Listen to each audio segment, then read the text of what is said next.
আসসালামু আলাইকুম রহমতুল্লাহি ওয়া বারাকাতুহু। আসেন সবাই আমরা মিলেমিশে দাওয়াতে করি, আমাদের ছোটবেলার ওই স্টাইলে পাক শাক করার চিন্তা ভাবনা করি, জীবনটাকে আনন্দময় করে তুলি। এটা হচ্ছে প্রবাস লাইফ। যে যেখানে থাকেন না কেন আনন্দ করুন। আনন্দ করলে জীবন লাইফ যে অবস্থায় থাকুক না কেন আপনার জীবন সুন্দর হয়ে যায়। সবার সাথে হাসি খুশি থাকুন এবং নিজে ভালো থাকুন, অপরকে ভালো রাখুন, কারো বিপদ করবেন না,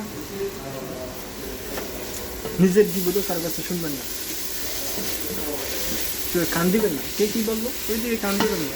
নিজের লাইফটাকে এনজয় করুন। লাইফ একটাই, নামাজ পড়ুন, আল্লাহ তাআলার কাছে বেশি বেশি দোয়া করুন।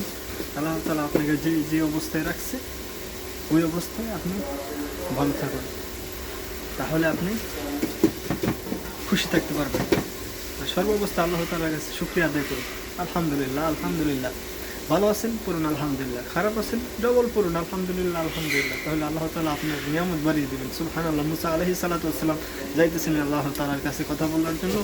প্রতিমধ্যে একজন ব্যক্তি বললেন যে আমার জন্য দোয়া করুন, যেন আল্লাহ তাআলার কাছে বলুন যেন আমার সম্পদ কম হয়ে যায়। আরেকজন ব্যক্তি বলতেছে আল্লাহ তাআলার কাছে যে বলুন যেন আমার সম্পদ কিছু বাড়িয়ে দেয়। তখন দুজনের কথাই বলছে যে তোমরা শুকরিয়া আদায় করো। আল্লাহ তাআলার কাছে মুসা আলাইহিস সালাম বলছেন। এবং সেমভাবে এক ব্যক্তির কথা এসে যে ব্যক্তি বলছিল যে আমার সম্পর্ক কম করার জন্য, ওই ব্যক্তি বলতেছে আমি কীভাবে আল্লাহর কাছে আল্লাহ তাআলার কাছে যখন ওই ব্যক্তির কথা বলছে যে ওনার সম্পদ কমাই দেওয়ার জন্য, তাকে বলল যে তার যেন শুকরিয়া আদায় না করে তাহলে তার সম্পদ কমে যাবে।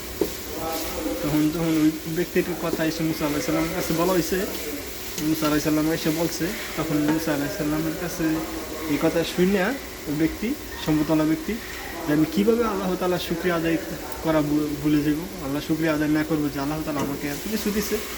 আর যে ব্যক্তি বালু দিয়া ডাইকা ছিল তার এই লজ্জাস্থান, ওই ব্যক্তিকে যখন আবারও এসে বলছে যে তুমি আল্লাহ শুকরিয়া আদায় করো তাহলে তোমাকে আল্লাহ বাড়া দেবে, তখন ওই ব্যক্তি বলতেছে আমি এই অবস্থায় শুকরিয়া আদায় করবো আল্লাহ কীভাবে, না শুকুর গুজার করছে। তার কারণে তার লজ্জাস্থান যে বাড়াটি দিয়ে ডাইকে রাখছিল ওইটাও চলে গেছে। সুবহানাল্লাহ। তাই আল্লাহ তাআলার কাছে আমার মূল উদ্দেশ্যটা হচ্ছে, ওই কথাটা আপনারা বুঝতে পারছেন কিনা আল্লাহ তাআলা আপনাদের বোঝার তৌফিক দান করুন যে সর্বাবস্থায় কি আমরা কি আল্লাহ তাআলা শুকরিয়া আদায় করতে, শুকরিয়া আদায় করলে ইনশাআল্লাহ আল্লাহ তাআলা বাড়াই দেবে ইনশাআল্লাহ।